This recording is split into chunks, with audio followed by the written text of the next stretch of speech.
Alright, we are at the White Labs with Arngrim.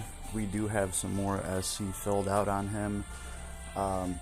It's looking like he's quite the juggernaut. I figured, the White Labs here, there'd be some mages casting at him, so we kind of see, how he takes magic damage.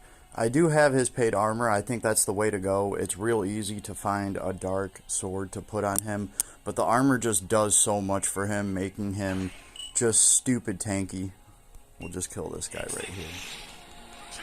Oh yeah, even just his basic attacks are still hitting for 50k. Here's the S2. Oh, we got interrupted. That's rare. S2, everyone around you. So yeah, he is just going to AoE pretty much everything around him.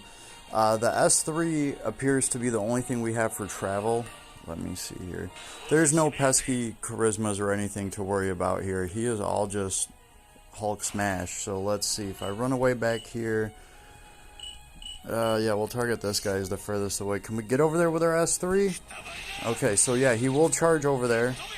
S2, S1. I think the S1 is obviously his smallest range, but if you have a bunch of those charged up and you can spam a bunch of them real quick, I think he could put out a ton of damage with that, because the attack animation is really so quick and it's not that many hits, but when each of those hits is doing like 500,000 damage, yeah, that adds up quickly.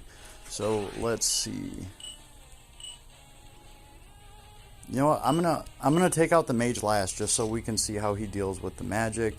Let's S3 over there. It is nice to hit all of them. Yeah, even he caught some damage from that. One of the attacks of that S3 hit all the way around. So does the S2, so they've all gotten damage from this. Man, this guy's pretty much toast. And this is cool because even if they have dark resistance, this guy has a way to eat through that.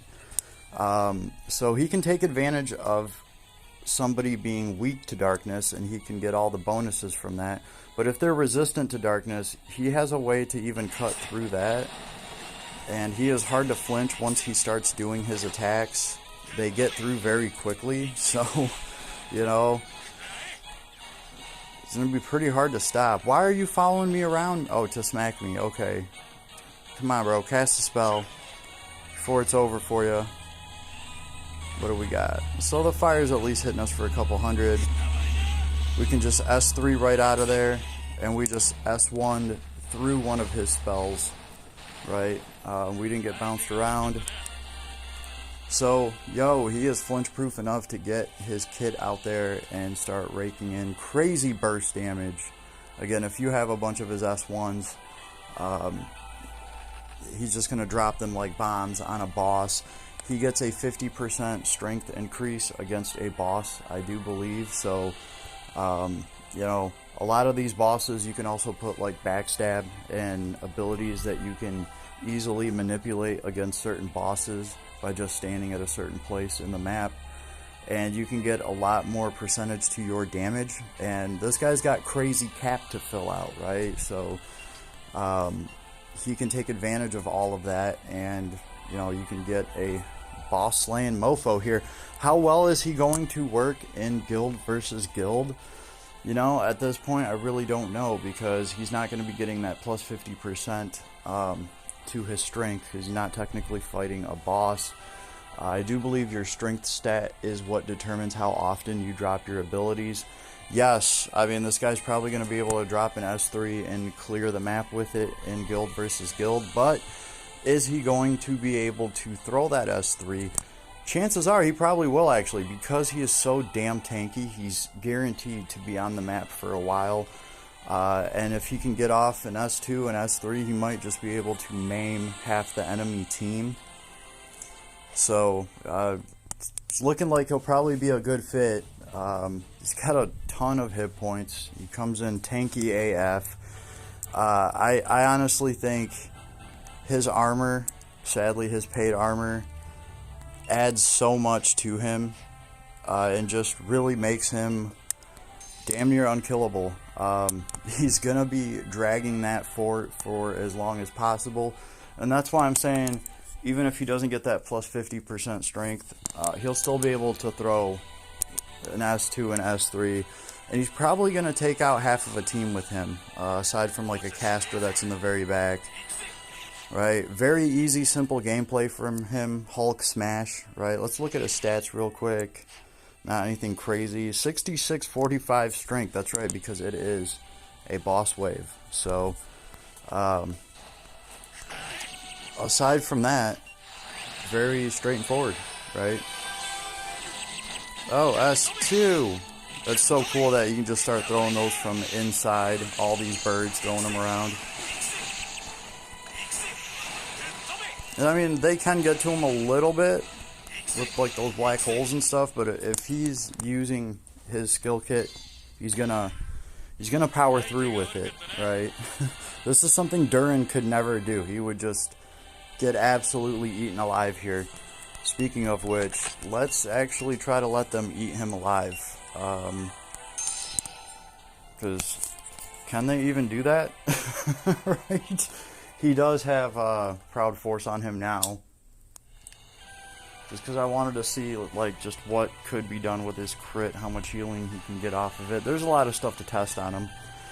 But let's just, you know, see how he's doing. Same stats, 66-45. 29-40 defense too. That's the other thing. And you're talking about so much damage reduction, and he's got like a 3k defense without even trying.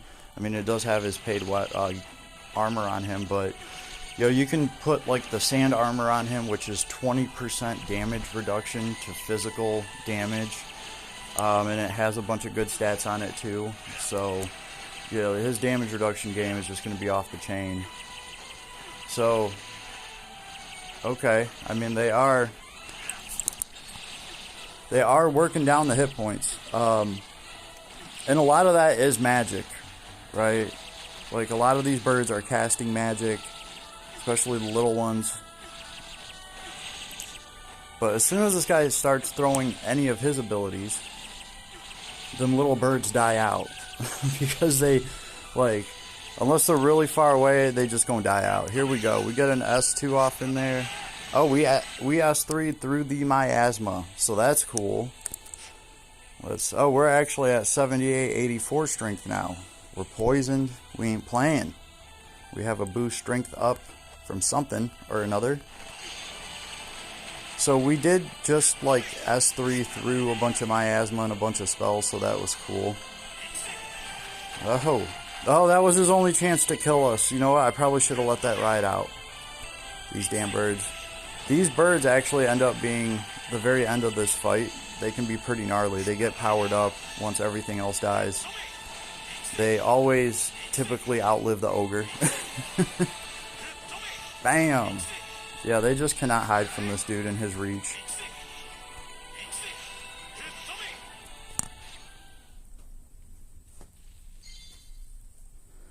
Very cool hero, very straightforward, great design, good looking sprite, awesome start to a collab. There's a lot of, first of all, let's really just mention the fact that there is a whole collab map to explore, and there's actually storyline written in for these two collabs because they've really taken the time. These were the first two collabs that they put together and stuck like this together, when a lot of us were kind of worried that this was going to somewhat cheapen the collab experience way back when they were first running this collab.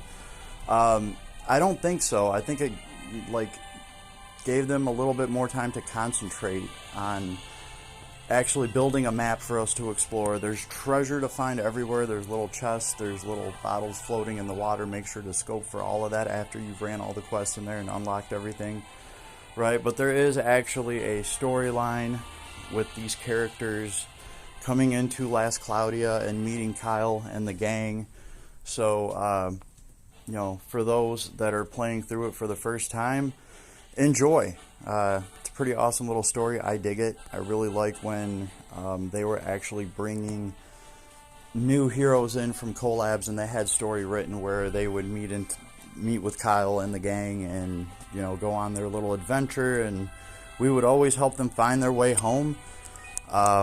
there were some collabs where they just kind of skipped that, and players definitely noticed. So good to have that. Good to have a whole map here to explore. There's a lot going on, and in the trading space, I might as well mention this.